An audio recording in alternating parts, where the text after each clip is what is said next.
Good evening friends. एक बार फिर सभी का स्वागत है मेरे इस चैनल पे।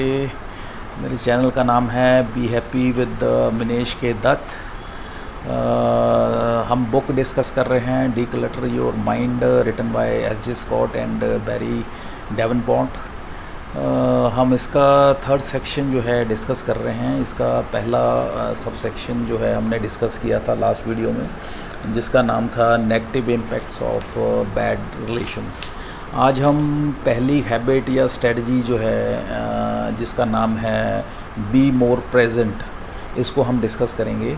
इसके बाद हमारी तीन और जो स्ट्रेटजीज़ हैबिट्स रह जाएंगे। इसमें इस सेक्शन में ऑथर ने टोटल 4 हैबिट्स दी हैं डी क्लटरिंग योर रिलेशनशिप्स के लिए। हम रिलेशनशिप्स में जो हमारा क्लटर हुआ है इकट्ठा, उसको कैसे दूर करना है उसके पॉइंट ऑफ व्यू से। सो चलिए स्टार्ट करते हैं। Strategy number 1, be more present.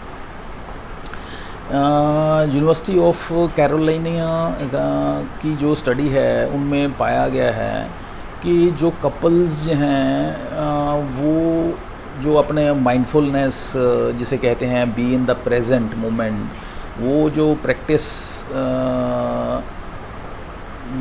को यूज़ करते हैं, उस माइंडसेट के साथ जीते हैं to be in the present moment, mindfulness की स्टेट में रहते हैं, उनमें देखा गया है कि वो ज़्यादातर हैप्पी होते हैं as compare to those who do not practice the mindfulness. So ये एक रिलेशनशिप्स को इम्प्रूव करने के लिए, उनके इम्प्रूवमेंट के लिए एक बहुत इम्पॉर्टेंट एस्पेक्ट है हमारी लाइफ का, कि हमें जो है अपनी लाइफ जो है जीनी चाहिए विद माइंडफुलनेस। और ये जो माइंडफुलनेस है हमें क्या अलाउ करती है, इससे हम इमोशनली रिएक्ट कम करते हैं। हमारी जो म्यूचुअल अंडरस्टैंडिंग है आपस में वो अच्छी हो जाती है कपल्स में, और थिंकिंग जो है हमारी प्रोग्रेसिव होती है। एक दूसरे को अंडरस्टैंड अच्छा करते हैं, एक दूसरे की शॉर्ट कमिंग्स को अंडरस्टैंड करते हैं, एक दूसरे के पॉइंट ऑफ व्यू को समझते हैं, और हम स्ट्रेसफुल सिचुएशन से बहुत जल्दी निकल आते हैं एक दूसरे की।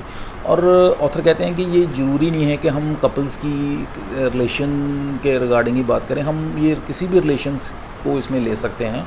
ये माइंडफुलनेस है जो हर एक रिलेशंस के लिए काम करती है और उसमें ये इसका इम्पैक्ट होता है। और इसमें चैप्टर में 4 कॉन्सेप्ट्स हैं ऑथर ने शेयर किए हमारे साथ, वो हम एक एक करके उनको डिस्कस करते हैं। पहला कॉन्सेप्ट है practice empathic listening. Empathic listening क्या होती है? एम्पैथिक लिसनिंग का मतलब है एक्टिव लिसनिंग। और ये एक्टिव लिसनिंग का मतलब क्या है कि फॉर एग्ज़ाम्पल आप किसी के साथ कुछ डिस्कस कर रहे हैं या आप किसी के साथ डिस्कशन कर रहे हैं, तो उस वक्त जनरली क्या होता है कि हम उस सामने वाले की बंदे की जो बोल रहा है उस पर ध्यान नहीं देते हैं, प्रॉपरली अटेंटिव नहीं होते हैं एज़ पर जो कि एक रिक्वायर्ड चाहिए होता है। हमारा ध्यान कहीं और होता है, या यूँ कहें कि एब्सेंट माइंडेड होते हैं, तो वो नहीं होना चाहिए। We must be attentive to the person whatever he और she is saying to us. जो भी वो सामने वाला बंदा हमारे से बात कर रहा है उसके प्रति हमें अटेंटिव होना चाहिए, और उसको हमें लिसन करना चाहिए विदाउट इंटरप्टिंग हिम और हर। और उस वक्त कहते हमें उनकी आंखों में आंखें डाल के उनकी बातों को लिसन करना चाहिए और अंडरस्टैंड करने की कोशिश करनी चाहिए उनके पॉइंट ऑफ व्यू से। So this is so called empathic listening या एक्टिव लिसनिंग। और इसमें सामने वाले को जो बोल रहा है, आपको कुछ डिस्कस कर रहा है या बताने की कोशिश कर रहा है, उसको कभी इंटरप्ट नहीं करना चाहिए। उसको जो भी बोल रहा है उसके रिगार्डिंग हमें कोई जजमेंट नहीं लेनी चाहिए, कोई उसके प्रति हमें कोई कंक्लूजन नहीं देना चाहिए कि क्या कह रहा है, उसका क्या मतलब है। सो इस तरह से अगर हम चलते हैं, कोई जजमेंट नहीं देते हैं या कोई परसेप्शन नहीं देते हैं, तो हम जो हैं बड़े न्यूट्रल तरीके से उसकी बात को समझ पाते हैं। उसके बाद फिर सामने वाला जो है वो भी एक तरह से महसूस करता है कि वो सेफ़ है और वैलिडेटेड है, अंडरस्टैंड उसको किया जा रहा है, और वो भी बड़ा कंफर्टेबल फील करता है। और हमें बात अपनी जो है दिल की खुल के बता पाता है। और इस तरीके से दोनों का फ़ायदा क्या होता है कि दोनों का जो आपस में अंडरस्टैंडिंग लेवल है या जो एक रिलेशन है या बॉन्डिंग है वो एक बढ़िया फ्रिक्वेंसी पे पहुंच जाती है और बढ़िया रिलेशन बन जाता है। सो इसलिए हमें इस एम्फेटिक लिसनिंग में क्या करना चाहिए कि जो सामने वाला है उसको हमेशा जब वो बोल रहा है, जब वो टॉक कर रहा है, तो उसे अलाउ करना चाहिए कि वो जितना खुल के बोलना चाहे बोल सके, उसको इंटरप्ट नहीं करना चाहिए। और ड्यूरिंग दैट टाइम आपको उसको इंटरप्ट नहीं करना, आपने जस्ट बीइंग गुड लिसनर चुपचाप उसकी बात को सुनना है और कोई उसके रिगार्डिंग कंक्लूड नहीं करना है, कोई भी उसके रिगार्डिंग कमेंट नहीं करना है कि क्या कह रहे हैं, क्यों कह रहे हैं। You have to just listen attentively without interrupting and wandering about here and there. और उसको ये नहीं महसूस होना चाहिए कि आप उसकी बात को ध्यान से सुन नहीं रहे हैं। सो ये जो एक्टिव लिसनिंग है या एम्पैथिक लिसनिंग है, इससे आपका जो एक दूसरे के प्रति रिलेशन है वो बढ़िया हो जाएगा। और ये जो है आप अपने फैमिली मेम्बर्स के साथ, चिल्ड्रन के साथ, स्पाउस के साथ या किसी भी सोशल लाइफ सर्कल में किसके साथ भी इस चीज़ को करेंगे तो इसका आपको बेनिफिट बहुत होगा। Second concept is mindful speaking. कहते हैं नेगेटिव थिंकिंग जो है एक बहुत डैमेजिंग इम्पैक्ट होता है हमारी पर्सनैलिटी पे, हमारे थॉट प्रोसेस पे और ओवरऑल हमारे रिलेशनशिप पे किसी के साथ भी। क्योंकि इसमें क्या होता है कि जो हमारी लैंग्वेज है वो बहुत फियरफुल होती है और सेल्फ कंडेमिंग होती है, सेल्फ पिटी होता है उसमें। तो इससे क्या होता है कि आपकी इमेज जो है एक नेगेटिव पर्सनैलिटी की बन जाती है। तो इससे हमें अवॉइड करना चाहिए और हमें फोकस करना चाहिए पॉजिटिव इंटरेक्शंस पे। और हमें उस पे इंटरेक्शन पे, पॉजिटिव इंटरेक्शन पे जब हम फोकस करेंगे तो क्या होगा, हमारे जो रिलेशंस हैं वो बढ़िया होंगे और स्ट्रेंथन होंगे। और एक स्टडी के दौरान एक जेंटलमैन थे जॉन गॉटमैन, उनकी एक स्टडी की उन्होंने, उनसे कंक्लूड किया कि अगर एक मैरिड लाइफ में हस्बैंड एंड वाइफ की, उसमें अगर उन्होंने अपने रिलेशन को, मैरिड लाइफ को अगर बढ़िया तरीके से मेंटेन रखना है और लॉन्ग लास्टिंग रखना है तो उनका जो पॉजिटिव इंटरेक्शन है वो एटलीस्ट 5 टाइम्स मोर होना चाहिए as compare to negative interaction. तो ये स्टडी के दौरान उन्होंने फाइनली कंक्लूड किया। और एक इसके जो अवेयरनेस के इसमें जो स्टेप्स हैं कन्वर्सेशन के, उसके कुछ क्या क्या हैं वो स्टेप्स इसको फॉलो करने के लिए, वो कुछ इस तरीके से हैं कि फ़र्स्ट ऑफ ऑल जो है हमें अवेयरनेस होनी चाहिए कि हमने हमारी जो टॉक हम कर रहे हैं वो पॉजिटिव है या नेगेटिव है। क्योंकि ज़्यादातर हमें पता ही नहीं होता कि हम जो कन्वर्सेशन कर रहे हैं वो पॉजिटिव है या नेगेटिव है। तो हमें सबसे पहले ये अवेयरनेस हमारी होनी चाहिए कि हमारी कन्वर्सेशन सामने वाले के साथ पॉजिटिव है या नेगेटिव है। तो उसको हमें फ़र्स्ट ऑफ ऑल उसको पॉजिटिव करना है। तो सेकंड, उसके बाद हमने क्या करना है, आपने ये इस चीज़ पे ध्यान देना है कि आप जो बोल रहे हैं, जो आपके मुंह से वर्ड्स निकल रहे हैं, जो आप स्पीच दे रहे हैं, जो जिस टोन में आप बात कर रहे हैं, वो जो है एक बड़ी सूदिंग होनी चाहिए, पॉजिटिव होनी चाहिए और उसका जो इम्पैक्ट सामने वाले पे नेगेटिव नहीं होना चाहिए। और जो आप बोल रहे हैं, वर्ड्स जो आपसे मुंह से निकल रहे हैं और जो आपके दिमाग में थॉट्स हैं, उन दोनों में फ़िल्टर एक तरह का होना चाहिए। और जो थॉट्स से फ़िल्टर होके वर्ड्स जो बन रहे हैं आपके, वो वर्ड्स और थॉट्स का आपस में सिंक्रोनाइजेशन होना चाहिए। ऐसा नहीं होना चाहिए कि आपके दिमाग में सोच कुछ और चल रही है और आपके मुंह से कुछ वर्ड्स जो हैं कुछ और निकल रहे हैं। कहने का मतलब थॉट कोई और है, पॉजिटिव है, और वर्ड्स जो नेगेटिव निकल रहे हैं, ऐसा नहीं होना चाहिए। जो आपके मुंह से वर्ड्स निकल रहे हैं, they should be synchronised with your thoughts which are going on in your mind. और आपको रेजिस्ट करना चाहिए टेम्पटेशंस को, उन टेम्पटेशंस को जिनमें आप सामने वाले को रेजिस्ट करें या उनको पॉज करने की कोशिश करें। अगर वो कुछ बोलना चाहें, आपसे कुछ बताना चाहें, कुछ आपको किसी बात के रिगार्डिंग आपको कुछ कहना चाहें तो उसमें आपको ये टेम्पटेशन होनी चाहिए कि आप उसमें आपको उनको ना रोकें, ना उनको रोक टोक करें। और इसके बजाय आपका उनको अलाउ करना चाहिए कि वो प्रोसीड करें, आप खुल के जो भी बताना चाहें, बोलना चाहें वो बोल सकते हैं।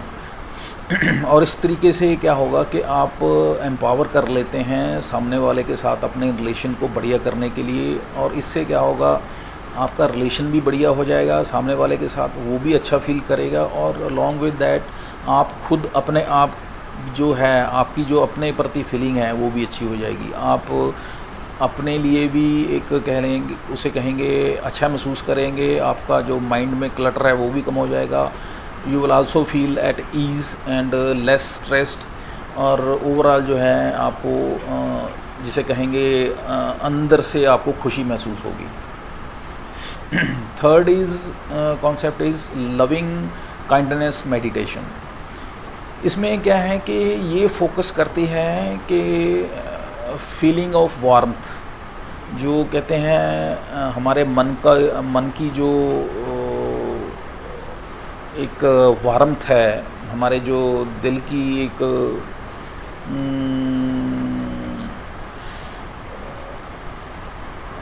वार्मथनेस है, जिसे हम घनिष्ठता कहेंगे, हिंदी का वर्ड जो है, उस पे ये डिपेंड करता है, उस पे फोकस करता है, उस इमोशन पे फोकस करता है, feeling of warmth towards others.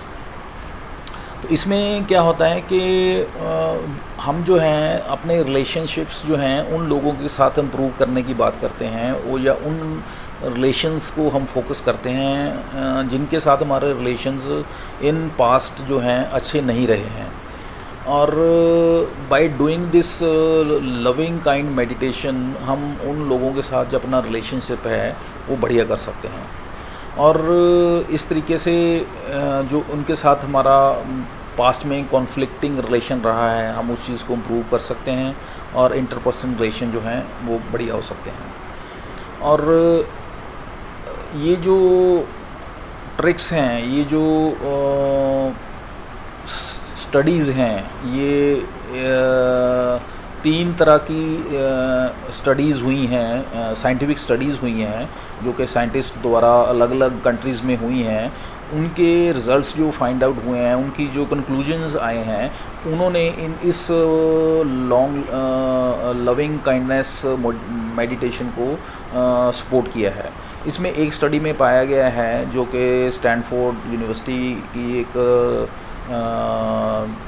Study हुई, उसकी कंक्लूजन ये निकला कि पाया गया कि जो जिस तरीके से लविंग काइंडनेस मेडिटेशन पे जिन्होंने फोकस किया, तो उनमें पाया गया कि उनकी जो लोगों की थी सोशल कनेक्टिविटी थी, या उनकी जो सोशल लाइजन था आपस में, वो लोगों का एज़ कम्पेयर टू अदर ज़्यादा पाया गया, या उनका बढ़ गया या इन्हांस हो गया। और इससे और क्या हुआ, जो एक हॉस्टिलिटी थी, इनसेंसिटिविटी थी लोगों की आपस में, या इंटरफेरेंस थी, या एक दूसरे को रिब्यूक करना या रेडिक्यूल करना या एक दूसरे का मजाक उड़ाना, इस तरह की जो घटनाएं थी वो कम हो गई। और एज़ वेल एज़ इसके साथ थर्ड जो पाया गया वो था कि एक दूसरे के साथ जो रिलेशंस थे वो इम्प्रूव हुए। अलॉन्ग विद दैट पर्सन का, इंडिविजुअल का अपना उसके खुद के साथ जो है वो भी रिलेशन जो है अच्छा हुआ और बढ़िया हुआ। और एक और इसमें फाइंडिंग निकल के आई वो ये थी कि अगर इस प्रैक्टिस को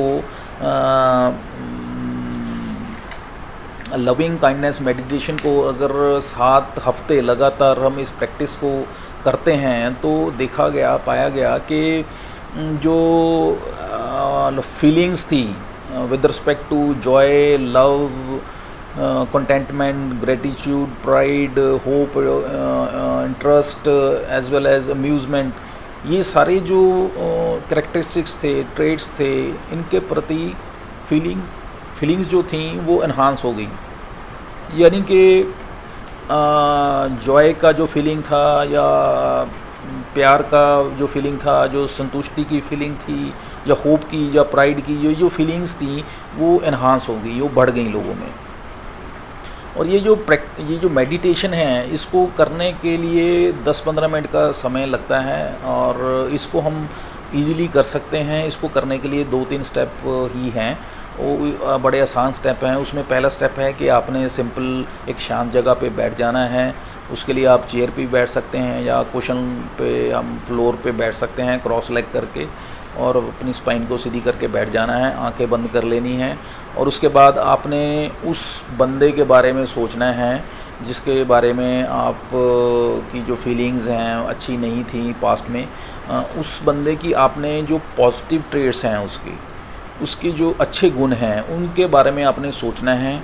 उनको सोचते हुए उनकी प्रेज़ करना है, और उनको चार्ट आउट करना है, उनको माइंड में उनको बारे में सोचना है, और उनको एक ब्लेसिंग देनी है। ब्लेसिंग इन टर्म्स ऑफ, जैसे कि भगवान करे आप हैप्पी रहें, भगवान करे आप खुश रहें, भगवान करे आपकी लाइफ में सब कुछ अच्छा हो, भगवान करे जो है आप सेफ़ एंड सिक्योर रहें, भगवान करे आपको कोई लाइफ में दिक्कत ना आए, और आप अपनी लाइफ में हेल्दी रहें, स्ट्रॉन्ग रहें, और आप लाइफ में बहुत ज़्यादा ग्रो करें financially as well as professionally.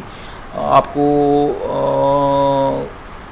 किसी भी तरह की मेंटल फिज़िकल तरह की कोई सफरिंग ना हो। इस तरह से आप जो है उस इंसान को उस मेडिटेशन के दौरान मेंटली जो है उसको ब्लेसिंग्स देंगे।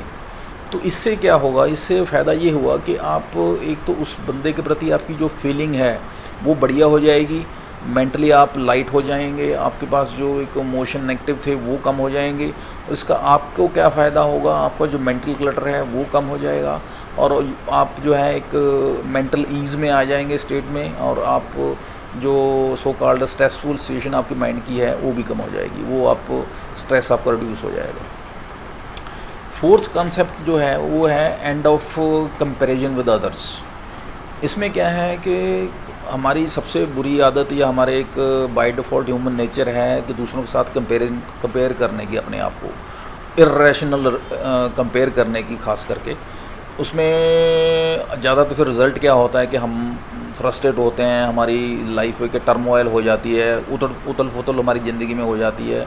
फिर हम सोचते हैं ये क्यों हो रहा है, कैसे हो रहा है, लेकिन उसका रीज़न हम खुद ही होते हैं, क्योंकि हमें आदत बुरी है कि हम बिना मतलब लोगों के साथ हमें अपने आप को कंपेयर करने की आदत है, जिसकी कोई ज़रूरत नहीं होती है। हम खाली दिमाग शैतान का घर जिसे कहते हैं, कि फिर वो फ्री बैठे हैं, तो फिर हम अपने आप को कुछ ना कुछ खुराफाती तरीके से हम कंपेयर करते रहते हैं किसी के साथ। इसमें फॉर एग्ज़ाम्पल मैं अपने फ्रेंड से ज़्यादा अट्रैक्टिव क्यों नहीं हूँ, मेरे पड़ोसियों के साथ, मेरे पड़ोसियों से ज़्यादा गाड़ी जो है मेरी बढ़िया होनी चाहिए, और मेरे भाई से ज़्यादा मेरे पास ज़्यादा पैसा होना चाहिए, और मेरे जो कलीग है मैं उससे ज़्यादा मेरे को सैलरी मिलनी चाहिए। मतलब इस तरह की अननेसेसरी अनवांटेड जो है हम कंपैरिजन करते रहते हैं दिमाग में, अपने आप खुद ही सेल्फ ट्रिगर्ड और परेशान होते रहते हैं। और ये जो एक तरह का नेगेटिव स्पायरल होती हैं, और इसमें हम फंस के फिर जो है अपना टाइम वेस्ट करते हैं, और स्ट्रेसफुल सिचुएशन में आ जाते हैं, और एंग्जाइटी में आ जाते हैं। और इसमें जेलसी होना, स्ट्रेसफुल होना, एंग्जाइटी आना, और पीस ऑफ माइंड जो है वो उसको लूज़ करना, ये चीज़ें जो हैं इसमें एंड अप होती हैं, इसमें हम फाइनल होते हैं। और फाइनली जो हमारे जो रिलेशंस हैं दूसरों के साथ वो ख़राब होने शुरू हो जाते हैं। और ये जो प्रैक्टिस है वो कंपैरिजन करने की, और इसमें एक का दो प्लस पॉइंट भी हैं नो डाउट। इसका फ़ायदा ये है कि हम ये जो कंपैरिजन करने की आदत है उससे हम एक सॉर्ट ऑफ कंपटीशन की भावना हमारे दिमाग में रहती है, हम compete करते हैं। compete करने से हमें एक सेंस ऑफ अचीवमेंट मिलती है। जब हम किसी से compete करते हैं, कंपटीशन की भावना से कुछ करते हैं काम, तो उसमें जब कुछ अकम्प्लिश हो जाता है तो हम सेंस ऑफ अकम्प्लिशमेंट होती है, तो वो एक प्लस पॉइंट भी है नो डाउट इसका। बट इसके प्लस पॉइंट कम हैं, लेकिन नेगेटिव पॉइंट्स ज़्यादा हैं जो हम अननेसेसरी का कंपैरिजन करते रहते हैं। तो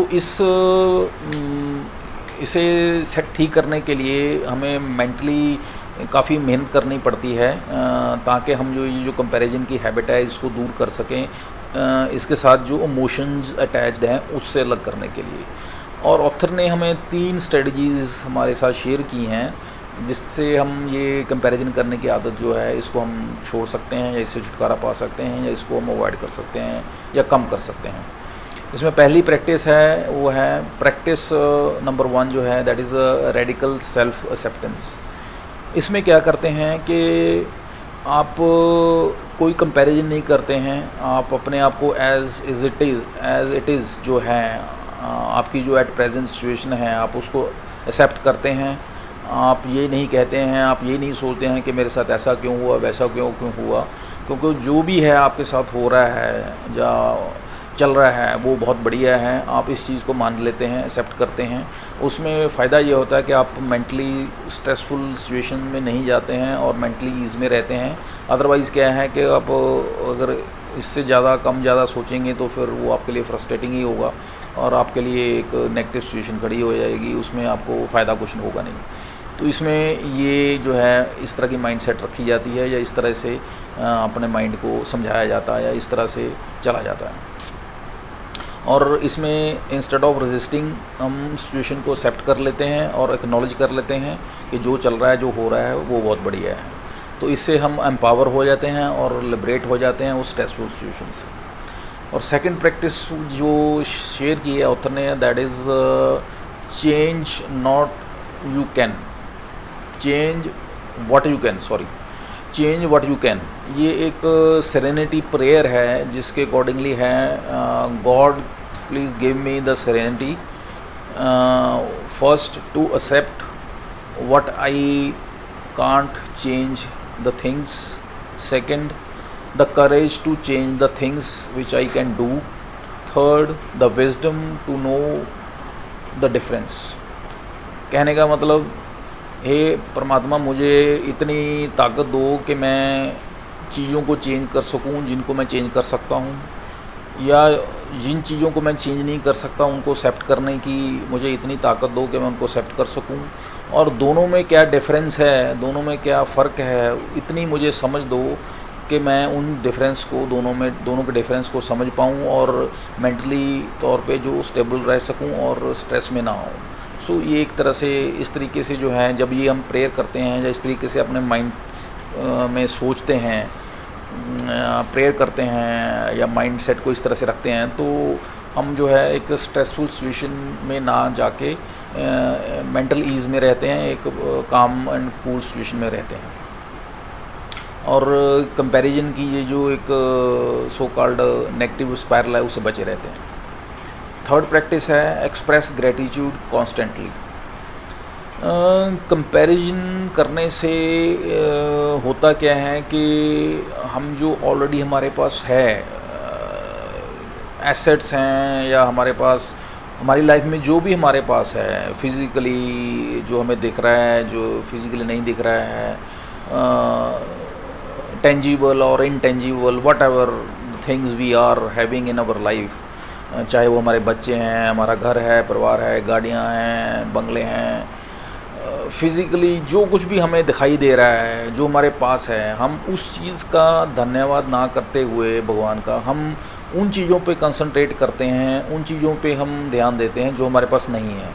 हम उन चीज़ों के लिए हम रोते रहते हैं, उनके लिए चिल्लाते रहते हैं कि ये मेरे पास क्यों नहीं है, वो मेरे पास क्यों नहीं है। तो हम कहने का मतलब ये है कि हम ग्रेटिट्यूड पे नहीं करते हैं, हम धन्यवाद नहीं करते हैं उस भगवान का कि हमारे पास ये आपने मुझे दिया है। तो इसमें कहना ये चाहते हैं ऑथर कि हमें ग्रेटिट्यूड पे करना चाहिए, हमें धन्यवाद करना चाहिए हर पल उस भगवान का कि उसने हमें इतना कुछ दिया है ऑलरेडी। हम बहुतों से बहुत अच्छे हैं, बहुत लोगों को जो हमारे पास है वो भी नहीं है, यहाँ तक कि लोगों के पास जो बेसिक नीड्स हैं रोटी कपड़ा और मकान वो भी नहीं पूरी कर पाते। हमारे वर्ल्ड में ऐसे ऐसे एरियाज़ हैं, ऐसे ऐसे कंट्रीज़ हैं जहाँ पे बेसिक नीड्स भी नहीं लोग अपनी पूरी कर पाते। हम तो फिर भी बहुत अच्छी हालात में हैं। तो हमें भगवान का शुक्र करना चाहिए कि हम बहुत अच्छे हालात में हैं, हमारे पास बहुत कुछ है। नो डाउट इसका मतलब ये नहीं है कि हम ज़िंदगी में और ग्रो ना करें या कुछ और एस्पायर ना करें ज़िंदगी में और अचीव ना करें, टारगेट्स ना रखें या गोल सेटिंग ना करें, बट जो है भगवान ने दिया उसको उसको उसके लिए ग्रेटिट्यूड पे करें, उसके लिए धन्यवाद करें। तो ये एक बहुत इंपॉर्टेंट है चीज़। इससे होगा क्या, इससे ये होगा कि आप जो है आपकी ये जो कंपैरिजन करने की आदत है वो ख़त्म होगी, आपकी जो मेंटल क्लटर है वो ख़त्म होगा, और जो स्ट्रेसफुल सिचुएशन या एक फ्रस्ट्रेशन माइंड में आ जाती है वो ख़त्म हो जाएगी। सो इसके साथ हम एक एग्ज़ाम्पल ऑथर देते हैं, एक प्रैक्टिस रादर हमें फॉलो करने ऑथर कहते हैं कि आप डेली बेसिस पे रात को सोने से पहले आप पूरे दिन में क्या क्या आपके साथ अच्छा हुआ या क्या क्या आपने अचीवमेंट्स की, कंप्लिशमेंट की, या क्या ऐसा कुछ हुआ जिसके लिए आपको भगवान का धन्यवाद करना चाहिए, वो सारा आपको नोट डाउन करना चाहिए। एक जर्नल आपके पास होना चाहिए, आप नोट डाउन करिए और उसको लिखने के बाद आप भगवान का धन्यवाद करिए और फिर उसके बाद सोइए। तो इस तरीके से होगा क्या, आपका जो है जैसे पहले बताया, आप की जो मेंटल सिचुएशन है, मेंटली तौर पे आप बैलेंस रहेंगे, आपकी स्ट्रेस लेवल कम होगा, कंपैरिजन करने की आदत कम हो जाएगी, और ओवरऑल जो है एक मेंटल क्लटर जो है आपका कम होगा। So this is all about this strategy number 1, that is be more present। और होप उम्मीद करता हूँ कि काफ़ी लर्निंग्स जो हैं आपके साथ शेयर कर पाया हूँ और आप भी काफ़ी कुछ लर्न कर पाए होंगे इस इन डिस्कशन में, इस इंटरेक्शन में। नेक्स्ट वीडियो में हम स्ट्रेटजी नंबर 2 डिस्कस करेंगे, सेक्शन नंबर 3 की। तो तब तक के लिए मुझे आज्ञा दीजिए। Have a nice day, thank you, bye.